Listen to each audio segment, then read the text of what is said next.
السلام عليكم، نتمنى نلقاكم فيديو في احسن الاحوال. اليوم ان شاء الله غادي نخدم معكم هاد لي ميني كيش اللي بغات تخدمهم كوموند مع ذكر الثمن البايع ديالهم. مشروع مربح لربات البيوت، صراحه زوين وما فيهمش تعب، دغيا تتخدمي لاباط سهله. بالنسبه للمقادير تابعوا معايا الفيديو للاخر باش تشوفوا المقادير وطريقه التحضير ديالها اللي هي اهم حاجه باش كتصدق معاكم. بالنسبه للطحين عندي 600 غرام ديال الطحين، وعندي ربعه ديال الزبده، انا استعملت هنا نيوزيلندا ديال العبار، معلقه ملحه، معلقه ديال الزعتر وثومه بودره، وكنجمع بالماء، وعندي معلقه ديال وعندي الموطارد، وعندي صوص صوجا. بالنسبه كتجمعوا بالماء اولا بالحليب اللي بغيتو صافي. وهنايا غادي نزيد جوج ديال البيضات. بالنسبه للزبده راه كتكون بارده من الثلاجه، كنهزها كنخدم بها نيشان.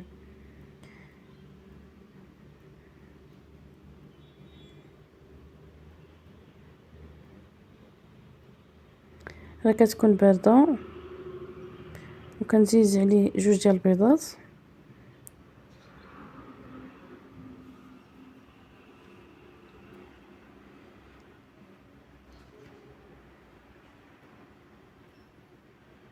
كنفقسو البيض في شي زلافه،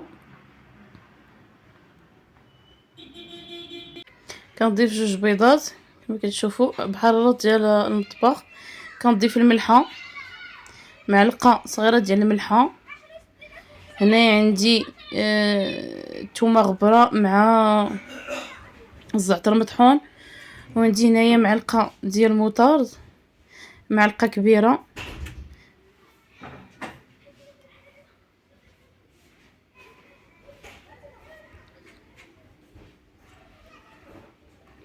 صافي كنبسبس ديك العجينه مزيان بالزبده. بالنسبه للزبده راه كما قلت لكم كنخدم بالزبده بارده. كنبسبس داك الطحين مع الزبده حتى كترمل لينا العجينه.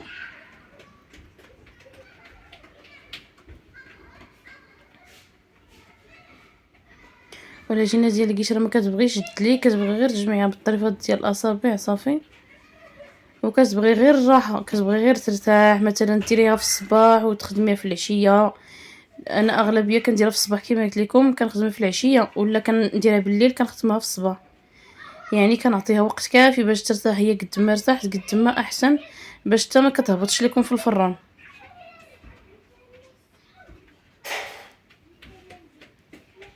يعجنوها قبل احسن نخدموا بها. صافي هنا بعد ما زدت هذا كنزيد جوج معالق صغار ديال المطارد، اولا ديروا معلقه بومبي، معلقه بومبي ديال المطارد ومعلقه بومبي ديال صوص صوجا. وتنخلط وتنزيد جوج البيضات.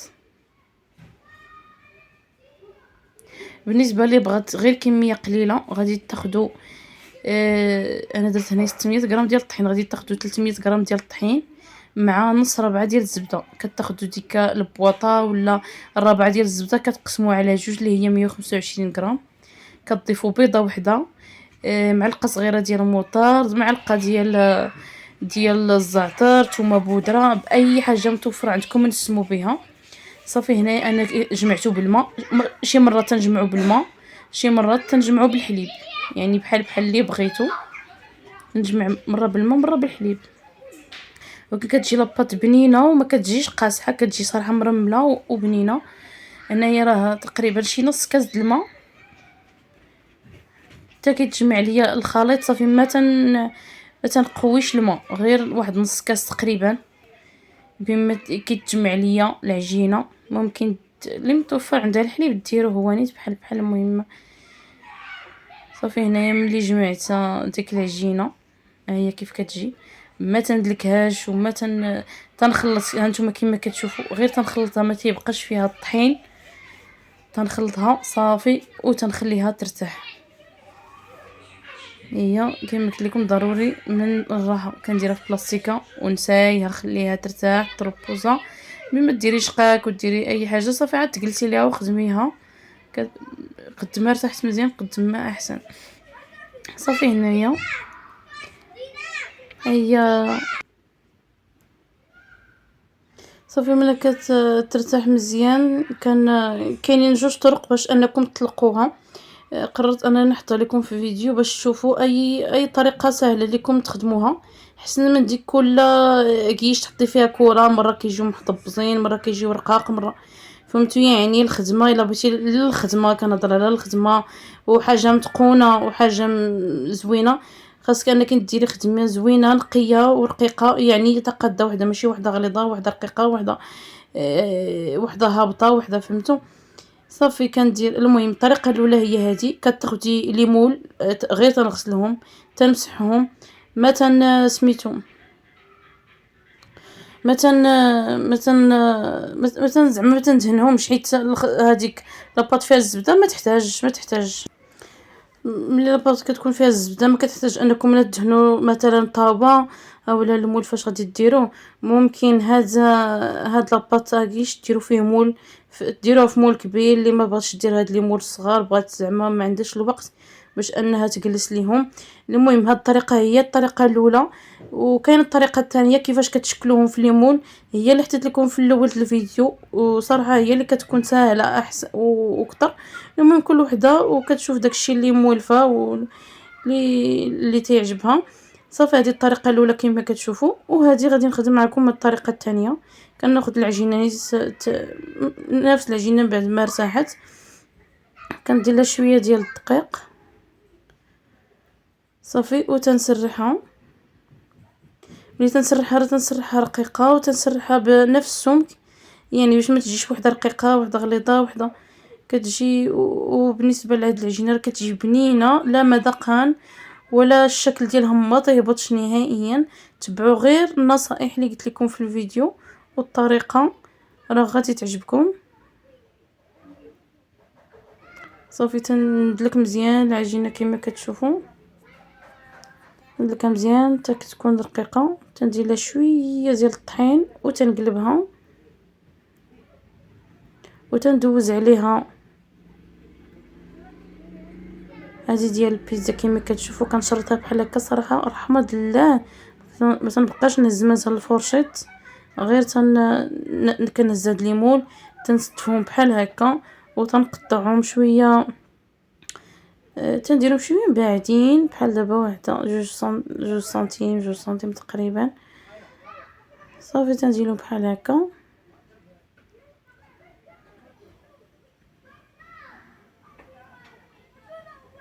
ملي تنقادهم باش نقد ما درت ليمون اكثر قد ما راه مزيان.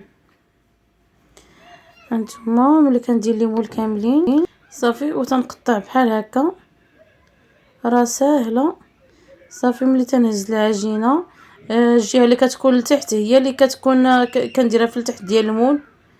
اللي ما عندهاش هاد القطعه ديال اللي كندير فيها البيتزا دوارات ممكن تستعمل الفرشيطه. انا كملتهم غير هكا حيت اصلا تقباهم ما نحتاجش مازال ندوز عليهم فرشيطه صراحه دغيا. صافي كنعمرهم بحال هكا بلا ما ندهن الليمون بلا والو. وكاينين عده مول، كاين هذا كاين لوفال كاين مدور كاين عده اشكال ديال لي مول، ولا ديروا مول كبير. المهم كل واحد شنو متوفر عنده. وتنقاد ليه كنحيد ليه دوك الجناب كنحيدهم بالدلاك باش كتجي مقاده من الجناب. اما غير الا كتجبدوهم باليدين ما كتجيش صراحه مفينيه من الفوق. هكا كيجيو مفينيين. كنبسط الجناب كما كتشوفوا وهنا تنضربوا بالدلاك من الفوق. الطريقه سهله وباينه وسريعه. بالنسبه لهنايا ملي تنكمل هاد لاكونتيتي كندخلهم لسميتو كنخليهم في المجمد واحد 10 دقائق ولا ربع ساعه عاد تنطيبهم بما شدوا راسهم شويه. اللي بغات تقلهم بحال دابا بغيتي طيبيهم في ساعه هزي لي كيش تقليهم بسميتو الحمص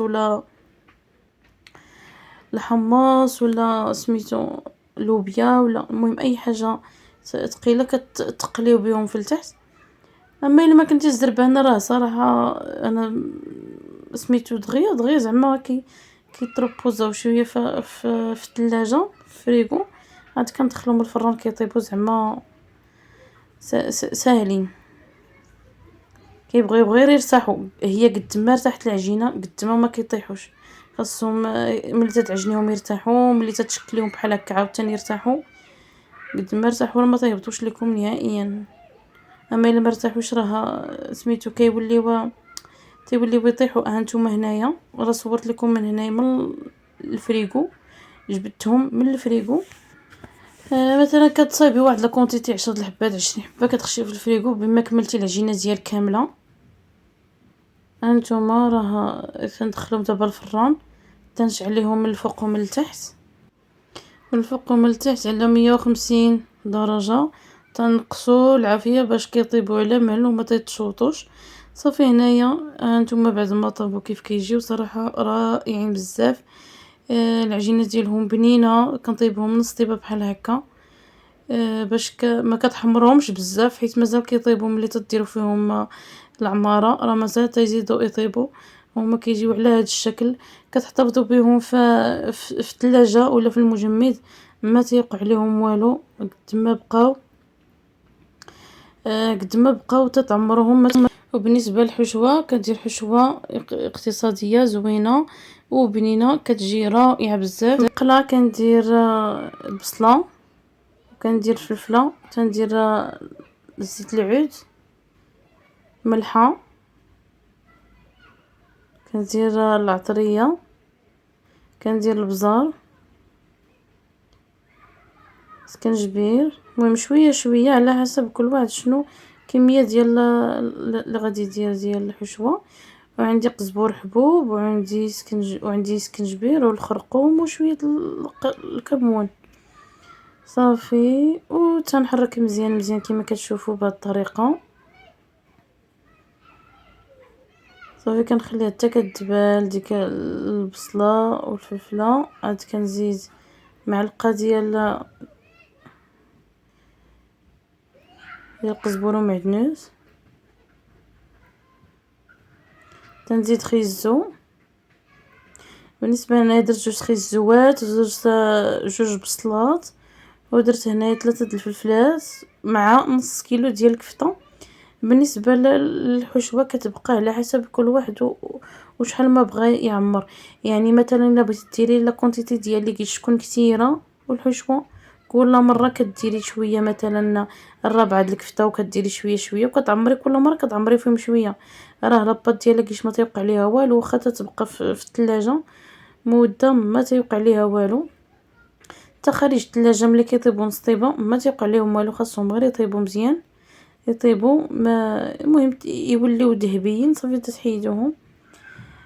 هي السر ديالها كتبغي العافيه تكون ناقصه. اما الا جهدتو العافيه كيجيو ما تيجيوش زوينين صراحه، تيهبطوا ومعجنين وما تيطيبوش مزيان وتيجيو محروقين.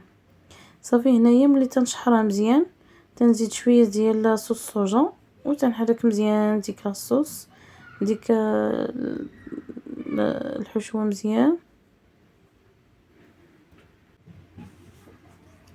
تنحركها مزيان صافي وكنطفي عليها. دابا راه صافي بانت ليا طابت مزيان.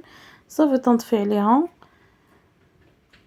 هنايا راه الكفته كنخليها كطيب مزيان مزيان مزيان مزيان مزيان باش كتجي رطبه. اما الكفته الا غير زربتيها راه ما كطيبش، كتجي قاصحه. صافي كنزيد الزيتون مقطع. اللي بغاتو ما يبانش ليها في الحشوه الشكل ديالو ممكن لا ديزو في لاشور حتى هو كيجي رائع بزاف. ايوا صافي كنحرك مزيان مزيان بهذه الطريقه. صافي وكنطفي العافيه وكنخلي الحشوه جانبا. صافي وتندوز لاباغاي ديال لي كيش. هنايا راه كتخدموا بالحوش واخا كتكون سخونه ولا بارده ولا كيما كانت ماشي مشكل، حيت غادي غير تعمروا بها سميتو يكون سخون ولا بارد راه بحال بحال. هنايا بالنسبه لاباغاي كيش كتجي رائعه بزاف، فيها جوج ديال البيضات، دانون مسوس، الملحه والبزار، نص كاس ديال الحليب. هنايا راه ديجا نزلتها لكم في القناه في فيديو شورت، يعني فيديو لي دقيقه. شحال من وحده جربتها وعجبتها، قررت انكم قلتوا لي زعما نحط الوصفه كامله ديال سميتو الحشوه وعجبتكم. ايوا نتمنى يعجبكم الفيديو، تخليو لي اللايكات ديالكم والتعليقات ديالكم وتشجعوني باش ديما نحط لكم الجديد، وتبارطاجيو لي القناه ديالي. الله يجازيكم بخير باش طلع لي شويه نفرح.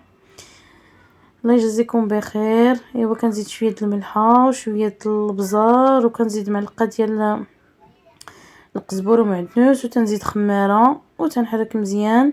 الدور ديال هاد الخماره كتنفخ لكم ملي كيش ملي تديروا ملي تديروها كتنفخ لكم لي كيجيو منفوخين. هنايا سميتو كتاخدوا طاوه، الا بغيتو كتفرشوا ليها البابيي، من الاحسن تفرشوا لها البابيي اللي تقباتهم مزيان، حيت ملي تقبوا بزاف راه هي كيكون فيهم دوك التقيبات وكتخرج ديك لاباغاي. انا ما تتخرج ليا ولا باغاي، انا اللي كندير ما كتجينيش جاريه، يعني غير حليب فقط. انا راه كتجي عاقده، ما كتخواش ليهم ما تيلصقوش ليا، حيت اغلب كيقول لك كنديرهم وتيقع عليهم والو. بحال دابا كتكتيهم كتدخلوا من الفران كيغسلوهم الشكل كيلصقوا من التحت. الا بغيتو تفاداو هذا الشيء من الاحسن كما قلت لكم فرشوا البابيي باش حتى الا تقبتوهم بزاف. انا راه كنتقبهم بهذيك ديال البيتزا ما كيجيش فيهم ما كيطخوش فيهم لا باغاي، ما كيطخو فيهم والو. داكشي علاش ما بقيتش ما قليل فاش تطقبوه بالفرشيط، هذيك احسن وسهله تتعاون ملي كتكون لا كونتيتي كثيره.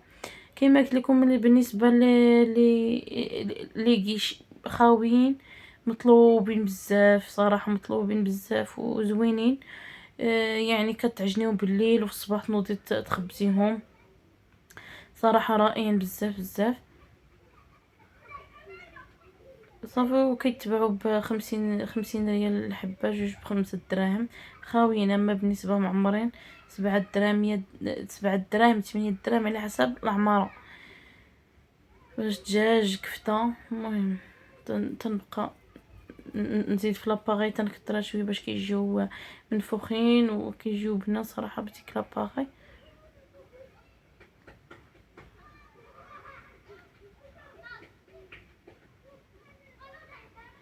بالنسبه لهاد العجينه تبارك الله كتخرج ليا اكثر من 50 حبه، وكيجيو لذاذين بزاف ومنفوخين وطيبين بالمهل. الى عجبكم الفيديو ما تنسوش تشاركوه مع الاهل والاصدقاء والاحباب، وفي امان الله.